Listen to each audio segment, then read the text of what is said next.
আসসালামু আলাইকুম, আমি মোহাম্মদ রেজাউল ইসলাম শিমুল দেশপ্রেম অ্যাগ্রো ফার্ম থেকে বলতেছি। এই মুহূর্তে দেশ এবং দেশের বাইরে যে প্রান্তে দেখতেছেন সকলকে আন্তরিক ধন্যবাদ ও শুভেচ্ছা জানাচ্ছি। আজকে যে বিষয়টা নিয়ে করবো সেটা হলো যে হোয়াইট ব্রান্ড বা গমের ভুসি। গোটা বাংলাদেশে যেভাবে আমাদের গমের ভুসি যে চাহিদাটা আছে, চাহিদাটা অনেকাংশই আমাদের ইন্ডিয়া থেকে আমরা বিশেষ করে যারা এলসির ভুসি ব্যবসা করছিলাম বা এলসির গরু ব্যবহার করছিলাম, ইন্ডিয়া থেকে ম্যাক্সিমাম আমরা প্রায় 60 থেকে 80% আমরা কাভারেজ করছিলাম। প্রায় 60% আমরা শুধুমাত্র ইন্ডিয়া থেকেই আমরা এলসির মাধ্যমে কাভারেজ, কারণ ইন্ডিয়া আমাদের পার্শ্ববর্তী দেশ থাকার কারণে আমাদের কস্টিংটা কম পড়ছিল ওই সময় আর কি। এখন ইন্ডিয়ার এত বেশি দাম বৃদ্ধি পাইছে যে আসলে ইন্ডিয়ার মোটা ভুসি আর হচ্ছে আপনাদের পাতা ভুসি এখন কেনার সাধ্য দিয়ে বাইরে চলে গেছে।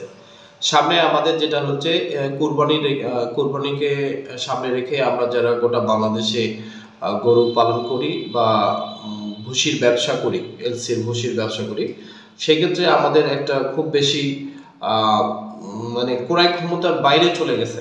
এখন ইন্ডিয়ার ভুসি আমরা যদি এলসিও করি বা এলসির যে রেটটা হচ্ছে 45 টাকা 45 টাকার উপরে পড়তেছে, এটা আমাদের কাস্টমারের হাতে গেতে গেতে খুচরা দেখা গেল 50 টাকার উপরে যাবে বা কম বেশি এরকম একটা হবে। সেক্ষেত্রে আমাদের ক্রয় ক্ষমতার বাইরে চলে গেছে এবং আমাদের একটা সমস্যা আছে আমাদের চাষি ভাইদের। সেটা হলো যে এরকম, আমরা ওই পাতা ভুসি বা এলসি ভুসি কতটুকু বুঝি না বুঝি আমরা দেখে বলে এটা খুব ভালো এটা খারাপ, তা না। আপনার চোখের দেখা এটাই আসল দেখা না। দেখা হচ্ছে এরকম, আপনি তখনই ভুসি চিনবেন যখন ভুসির মধ্যে গমের পার থাকবে, অর্থাৎ গমটা এমন ভাবে চাপ দেয় গমের একটা অংশ চলে আসে না, ওইটা না। যেটা হলো যে গম থাকবে, গমের উপর থেকে আপনার মেশিন দিয়ে বা চাপ দিয়ে এটা সাইকেলের উপর থেকে চলে আসবে। সেক্ষেত্রে আসলে হয়তো কিছু পরিমাণ হালকা পাউডার আসতে পারে, এটা স্বাভাবিক ব্যাপার। এইরকম ভুসিটাই হলো আপনার অরিজিনালি যেটা আমরা ধরি 14% প্রোটিন বা 14 প্লাস মাইনাস, এরকম 14 প্লাস হবে, মাইনাস হবে না। প্রোটিন যেটা ধরি সেটা হলো এই ভুসিটা। সেই ভুসিটা যে পাতা ভুসি হতে হবে, মোটা ভুসি হতে হবে, চিকন হতে হবে এরকম না। চিকন অবশ্যই আমি বলবো চিকন ভুসি থেকে একটু দূরে থাকবেন, কারণ চিকন ভুসিতে প্রোটিনটা কম থাকে। যারা বিশেষ করে গরুর জন্য ব্যবহার করেন চিকন ভুসিটা ব্যবহার না করেই ভালো। এখন সেই ক্ষেত্রে দেশপ্রেম অ্যাগ্রো ফার্ম যেটা আমাদের কাস্টমার বা গোটা বাংলাদেশে যেটা ডেলিভারি দিচ্ছে, সেই ক্ষেত্রে কি উত্তরণ বা কম রেটে কিভাবে আমাদের কামটা এই গরুর গো খাদ্যটা গোটা বাংলাদেশে ডেলিভারি দেওয়া যায়, সেটা নিয়ে দীর্ঘদিন থেকে কাজ করতে করতেই আমরা অলরেডি দুবাইয়ের আমাদের একটা শিপমেন্ট চলে আসছে ইয়াতে চিটাগং পোর্টে। অলরেডি ডেলিভারি যে ভিডিওটা দেখতেছেন, এখানে অলরেডি দুবাইয়ের ভুসি আমাদের 50 কেজির ব্যাগ এবং কন্টেইনার সহ আমরা দিয়েছি। আরেকটা বলি যে আমাদের এক কন্টেইনারে যারা মোটামুটি ধরেন 35 ফিট বা 40 ফিট কন্টেইনারগুলা ভুসিগুলা এক কন্টেইনারে দুই গাড়ি হয়, অর্থাৎ 25 টন আসে। এক কন্টেইনারে ভুসি আসে 25 টন। এইখানে যেটা আপনাদের সুবিধা হচ্ছে, সুবিধা আছে অসুবিধা। সুবিধাটা হচ্ছে সরাসরি পোর্টের ভিতর থেকে আপনার গাড়ি রিসিভ করতেছে মালটা, এখানে কোনো ধরনের বস্তা ফাটাছেড়ার থাকার খুবই সুযোগ কম। এবং দ্বিতীয়তে অনেক ব্যবসায়ী কি করে, যারা আমরা ব্যবসায়ীর কাছ থেকে একটু ছোট লটে বা একটু নিতে চাই, তারা এখানে একটু অসৎ উপায়ে ব্যবহার করে, যেটা হয়তো গমের সাথে মিক্সড করি একটা দিয়ে দিল। সেক্ষেত্রে আমাদের একটা মানে বড় ধরনের লসের সম্ভাবনা আমরা খামারি পর্যায়ে। অর্থাৎ ব্যবসায়ী তারা প্রফিটটা ঠিক করে, কিন্তু আমরা ভালো প্রোডাক্টটা না পাওয়ার কারণে আমাদের লস হওয়ার সম্ভাবনা, সেটা এই দিক থেকে আপনারা মোটামুটি সেফ থাকবেন।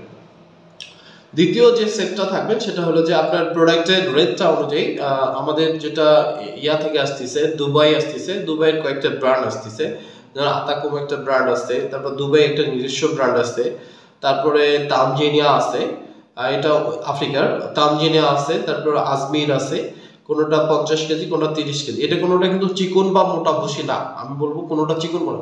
এটা চিকন এবং মোটা ভুসির একদম মাঝখানে, মোটামুটি একদম মাঝখানে, এটা চিকনও না। এইটাই হলো অরিজিনাল ভুসি, যেটা আপনারা একবার খাওয়ান, আপনারা মনে করছেন পাতা মধ্যে একদম পাতা, তা না। এটা ব্যবহার করে শেখেন। আমাদের শুধুমাত্র ইন্ডিয়ার উপরে বা যে প্রোডাক্ট দামি আছে ওইটাই লাগবে তা না, আমাদের বিকল্প প্রোডাক্ট খুঁজতে হবে। বিকল্প প্রোডাক্ট যতক্ষণ পর্যন্ত আমরা তৈরি করতে পারি না, নাহলে আমরা এই ফার্মে এই সেক্টরে অনেক বেশি লস করার সম্ভাবনা আছে। এবং যে সকল ভাইরা আমরা ব্যবসা করতেছি সেই সকল ভাইদেরও একটা আমার আকুল ইয়া থাকবে, আপনারা নিজেরাও এই ধরনের ব্র্যান্ড যারা আমার কাছ থেকে নিচ্ছেন তারা একটু কাস্টমারের সাথে একটু আলোচনা করলেই আমার মনে হয় বুঝবে তারা আপনি ব্যবহার করতে পারেন নিঃসন্দেহে, যেহেতু আপনি পোর্ট থেকে মালটা পাচ্ছেন এবং আপনার কাস্টমারটা কিছুদিনের মাথায় আপনার রেজাল্ট দেবে। একটু ধৈর্য ধরে ব্যবসাটা করেন বা তাদেরকে দেওয়ার একটা ভালো পরিমাণ ব্যাকফিট আপনারা পাবেন। এবং সবচেয়ে বড় কথা, আপনি কিন্তু একদম সরাসরি বস্তা বা প্যাকিং দেখিতে পারতেছেন, এখানে কিন্তু কোনো হাত দিবেন না, আপনারা হাত দিবেন না। হাত দিলে হয়তো সেরা ফাটার অনেক সময় কম হয়ে যায়, সেটা আপনি একটু কাভারেজ করে দিতে পারবেন। আমাদের যেটা নিড আছে এটাই, যদি কোনো কারণে হয়তো বা হুক মারতে একটু মাল পড়ে গেছে, কমায় গেছে, এতটুকু হইতে পারে, খুব বেশি হয় না।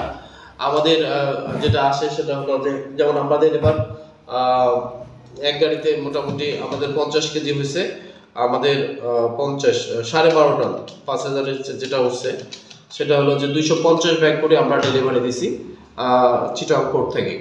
আপনারা যেটা দেখতে পাচ্ছেন সেটা সরাসরি চিটাগং পোর্টেই। তো এরকম গোটা বাংলাদেশে যে সকল ব্যবসায়ী আছেন, যে সকল আমাদের গরু পালন ফার্মের বড় বড় ফার্ম দেশ এবং দেশের বাইরে, অনেকেই দেশের বাইরে থেকেও ফার্ম করতেছে খুব আগ্রহ নিয়ে, কিন্তু আমাদের প্রোডাক্টিভের রেজাল্ট হওয়ার খারাপের কারণে তারা ভালো একটা এর থেকে ব্যাকফিট পাচ্ছে না বা মুনাফাটা পাচ্ছে না। তারাও চাইলে আপনারা অনায়াসে নিতে পারবেন। এটা কোনো দেশপ্রেম, সেই দিক থেকে দেশপ্রেম অ্যাগ্রো ফার্ম আপনি নিঃসন্দেহে আপনি লেনদেন করতে পারেন আমাদের সঙ্গে। এটা মোটামুটি আপনি নিশ্চিত, আপনি টাকা যদি দেশপ্রেম অ্যাগ্রো ফার্মের টিটি বা ব্যাংক ড্রাফট করেন বা যে কোনোভাবে যদি দেশপ্রেম অ্যাগ্রো ফার্মের অ্যাকাউন্টে টাকা জমা দেন, কোনো ব্যক্তিগত অ্যাকাউন্ট না, তাহলে আপনারা মাল পাবেন। এবং ভোর থেকে নিতে গেলে আরেকটা অসুবিধা হলো, সেটা হলো মাঝখানে যেটা একটা ঝামেলা করে গেছিলাম, আমাদের নোয়াখালীতে কয়েক ভাইয়ের আমি মাল ডেলিভারি দিতে যাই। আমি তো সমস্ত চিটাগংয়ে থাকি না, আমি রংপুরে থাকি বা যে কোনো জায়গায় থাকি। তো ওনাকে আমি কথা দিয়েছিলাম যে ধরেন আজকে টাকা দিলে পরশু দিনে মাল দেওয়া হবে। তো এই কথাটা বলার পরেই দেখা গেল পরশু দিনে মাল যখন দিতে গেলাম তখন কাস্টমার একটা ঝামেলা হয়েছে। যে কাস্টম যে হাউস, এই হাউসের একটা বড় ধরনের একটা ঝামেলায় পড়ে গেলাম। তারপর দেখা গেল যে একদিন না প্রায় 2 দিন পিছাই গেল। তারপরে আমি ফ্রাইডেতেই ডেলিভারি দিয়েছি আলহামদুলিল্লাহ, উনি পরে বুঝতে পারছে। তো এরকম একটু টাইম হেরফের হতে পারে, যারা আমরা পোর্ট থেকে নিব তারা একটু মাথায়, বা যারা পোর্টের বাইরে থেকে নেবেন, ওয়ার হাউস থেকে নেবেন, এই ক্ষেত্রে আপনার একটু খরচে বেশি পড়বে, কিন্তু টাইমলি আবার মালটা পেয়ে যাবেন। মালটা একদম গোডাউন থেকে হবে, ওখানে তো আর নাই পোর্টের কোনো বা কাস্টম, তখন কিন্তু আপনার একটু প্রোডাক্টের রেটটাও 20 পয়সা বা 50 পয়সা বৃদ্ধি পাবে। সেক্ষেত্রে আবার আরেকটা সমস্যা হচ্ছে আপনার ডাবল হুক মারা কিন্তু থাকবে, সেক্ষেত্রে বস্তার একটু সমস্যা হয়ে দাঁড়ায়। তাহলে এই দিক থেকে আপনারা মোটামুটি আলহামদুলিল্লাহ গোটা বাংলাদেশের যারা দেশপ্রেম অ্যাগ্রো ফার্ম থেকে ভুসি ক্রয় করার আগ্রহ বা নিচ্ছেন বা নিতে পারেন, নিঃসন্দেহে আপনারা করতে পারেন, লেনদেন করেন। তো আজকে এই পর্যন্ত, যে যেখানে থাকেন ভালো থাকেন, সুস্থ থাকবেন, খোদা হাফেজ।